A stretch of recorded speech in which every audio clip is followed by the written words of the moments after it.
Yes, I want to thank you. You know, come here. Thank God for being here. Thank God for. So I want to share with you, man, about this battle, especially what's about to happen next. What's about to happen in the next couple of months. Next month, October, November, man, especially October. It's going. We're gonna be facing some stuff, and this is but it's not your battle, man. It's the Lord's battle, and I want to share something. Thank God for being here. So I want to share something with you people. When you see, I'm get right to it in the Word of God, right? When God introduce you, when somebody introduce you to somebody, they tell you a little bit about them, So when God introduced us to the enemy, you know, you see it in Genesis chapter 3, verse 1, when you were introduced to the enemy in the Bible, first time you hear about him, Genesis chapter 3, verse 1. And what did you hear about him? That he was cunning, right? First time you hear about the enemy, that he was cunning. What that mean? That mean that he do not fight your fight. The word cunning, you know what I mean? He's shrewd, he's smarter than any beast. He's smarter than you. He's smarter than the way you think. He think smarter than you. He move smarter than us. Very smart. He is very cunning. When you were introduced to him, you heard that he was cunning. That means he do not fight your fight. That means he make you fight his fight. The enemy do not fight your fight. He make you fight his fight. He like Floyd Mayweather. You know what I mean? He make you fight his fight. Floyd Mayweather never fight a fight. He make him fight his fight. So the enemy is very smart, man. He watch you. He see you. He observe you. He watch you and he see your weakness. That's what he did the garden to the woman. He seen the weakness, attack the woman to get to the man. So the enemy watch your weakness to bring down your strength. The enemy don't fight your fight, man. He know you strong. He know you gifted. He know God give you a gift. That's why he don't go there. He don't fight in where you strong at. He go to where you weak at. So we have to be very discernment and know when to pick our fights and pick our battles, man. We can't be fighting every fight all hard in the spirit. You know what I'm saying? Because some people think they're gifted and they can pray, prophesy, preach, or whatever you get to that, you think you're ready to fight. You think you know what I mean? Especially when you start coming to church or anywhere. If you gotta be in church or whatever. People that's, you know what I mean, always fighting your fight hardcore. You always going hard. Every fight you fight at your job, your spouse, your kids. Any attack you see in your life, you always fighting it hard, man. You think you're ready for the fight. You think you're ready to go against enemy. You can't go against them without Jesus. You think that because you got a little gift or something inside you, you think you're ready to fight the enemy, man. You have no perseverance. You have no, you know what I'm saying, no type of struggle or get ready or type of practice or war or ready for the fight. You ready to fight the fight all hard, man. You think you Karate Kid, man. You know what I mean? We had no type of perseverance, man. You know what I mean? You need some perseverance, man. Wax on, wax off. Like Karate Kid, man. Paint the fence. Wax the floor, man. You know what I mean? Watch the car. We need some perseverance, man. You can't fight the enemy. You can't fight Johnny and them boys at Cobra Kai Karate, man. You ain't ready to fight that fight. Need some perseverance, man, because you're gonna need some perseverance right now and on the days to come.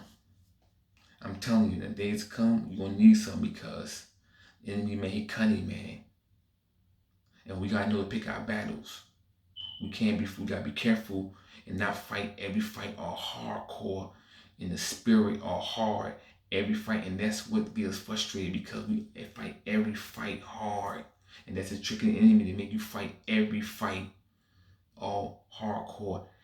And I had to learn it for myself, man, because I was doing a lot of intercession, man, and every single fight, every attack on my life, it could be home, it could be at my job, it could be at church, it could be in the streets. I always fighting hard, man, and that's why I was getting frustrated, and I get wore out. You know what I mean? It was time that I get depressed and I know what's going on because we fighting every fight too, and it's not meant. The enemy trick you, man. Especially when you have no type of tribulation in your life, no type of perseverance in your life, whatever. You ain't been in no type of war, and you just fighting without Jesus, man. And not your, and it's the Lord's battle. So we gotta be very cautious in the sermon tonight. Fight every fight all hardcore. Not fight all fights all in the spirit, man. We be like Joe, you know what I mean? We fight every fight hard like George Foreman, man, back in the 70s. You know, George Foreman, every fight George Foreman had, he fought on 100. He fought on 100. And that's the enemy. He wants you to fight every fight hardcore. He wants you to take your strength and fight your strength to protect your weakness when you can't. You can't take your strength and protect your weakness. You can't take your strength and fight your weakness, man. George Foreman, that's what George Foreman did back in the 70s. He fought every fight in his strength, every fight. And the enemy is just like Muhammad Ali. He gonna rope dope you. That's a trick of the enemy. Like Muhammad Ali, he was watching George Foreman, all his fights, how he fight. He said he know how to get him. He gonna make George Foreman weakness bring down his strength, and that's the trick of the enemy. To make your weakness. That's why the enemy attack. He's cunning. So he attacked your weakness to bring down your strength. That's what Adam did. That's what Eve did to Adam. He attacked Eve, and he went to Adam and brought Adam down. So the enemy will attack your weakness, so your weakness could bring down your strength. And that's what Muhammad did to George Foreman. Muhammad Ali was strong. He knocked you out. But his weakness, he couldn't outlast. He punched himself out. He couldn't last, and he punched himself out.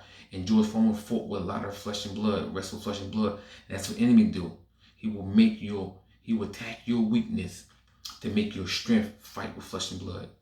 And that's how Muhammad Ali tricked George Foreman, man, that he roped up, he whispered Muhammad Ali, Muhammad Ali was whispering George Foreman, it was like, that's all you got? That's all you got? And George Foreman just punching from all eight rounds, just punching, going ham, fighting hardcore all the rounds. And what happened? That Muhammad Ali, that George Foreman, his weakness brought down his strength. His weakness, he couldn't last long, and he would punch himself out. And what happened? George Foreman's strength became not effective no more. That's why his punches wasn't hard no more. His punches wasn't even effective no more after the seventh, late 6th round, 7th, 8th round. It wasn't hurting Muhammad Ali. It wasn't effective. So what George Foreman was strong at, it became weak because his weakness that he couldn't last brought down his strength. Now his strength ain't there no more. And that's why we gotta be careful, because the enemy is cunning. He wants you to take your strength to protect your weakness when you can't, because it said that God's strength is made perfect in our weakness. God's strength is made perfect in our weakness. 2 Corinthians chapter 12:19. His strength is made perfect in our weakness. His strength is perfect in our weakness, not our strength. You can't take your strength to go with your weakness. You can't do it. Your strength ain't made to fight against your weakness. And that's why the enemy attack your weakness, because he ain't gonna go to your strength, because he know he can't win that fight. He know you gifted. He know God gave you strength. He know you strong there. That's why he don't fight there. He fight with your emotions. He attack your emotions. He attack your feelings. That's why, like the government and all people, they attacking our emotions, man. And we gotta be prayer and ask God to give us discernment, because the serpent is very cunning. He's smarter than you. He watch you. He observe you. He know you strong. So he go where you're weak at. That's how a lot of people slip into a lot of depression and frustration because you're fighting every fight too hard. You're fighting every fight all hardcore. Every fight don't need to be fight on the spirit. You can't take your strength all the time and fight every fight all hard in the spirit. You gotta know when to pick the battles, know what levels fights on, know what level to fight. And you won't need it in this season. You won't need it in this time because next month, like October, November time, it's gonna be something, and you're gonna need it. You're gonna need. That's why we gotta allow the Lord, to break us. We gotta embrace the chaos. We gotta go to perseverance. We gotta embrace it, the perseverance. So when you in the fight, you can deal with it. You gotta be like Karate Kid. You gotta wax on, wax off, man. You gotta paint the fence. You gotta deal with perseverance before you get ready for the big fight. Cause we're gonna need it. You don't want your strength to be not effective for the battle that you need to be in.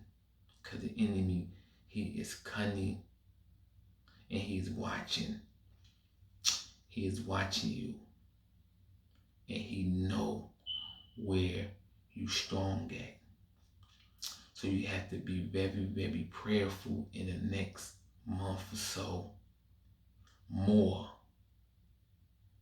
To be cautious of the enemy, of the serpent. Then he will do that he will. And we gotta stay away from depression. You gotta stay away from people attacking where you weak at. That's why he brings certain people in your life, because of certain people that wherever you weak at, wherever you need, healing at, whatever the spot that you weak at, that brings certain people in your life to attack that weakness, to bring you down. So whatever you weak at, wherever you need the Lord to lean on, you need prayer at, whatever inside you, that when somebody attack you, or family member in your nerve, or your wife, your husband, your kids, or whatever, your job, whatever that thing that bring you down, that make you feel depressed, that mess your whole day up. You gotta be, you gotta understand the thing, and you got to be observant and know where that's placed at in you, so you can ask the Lord to strengthen you there. Don't fight that thing by yourself. Allow the Lord strengthen me, perfect in your weakness. So whatever that is, you gotta ask the Lord to lean that thing, cause it always bring you down. Every time somebody attacks you, it always bring you down. So you gotta be very prayerful for that. And like I said, in this season, in this month, 30 days or 60 days, within these 60 days, 2 months or so, it's gonna be some mess. So we gotta have discernment, and we gotta ask the Lord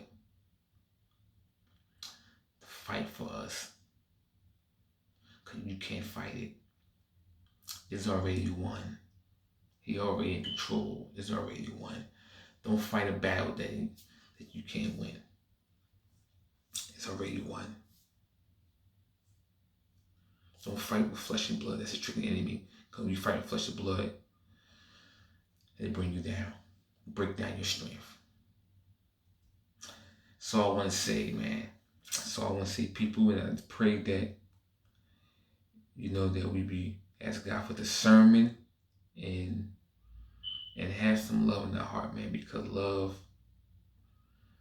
comes to a sin, and love casts out, man, fear, man. So we gotta ask the Lord to cover us and protect us. All right? I want to thank y'all. God bless you, and I pray that we fight a better fight.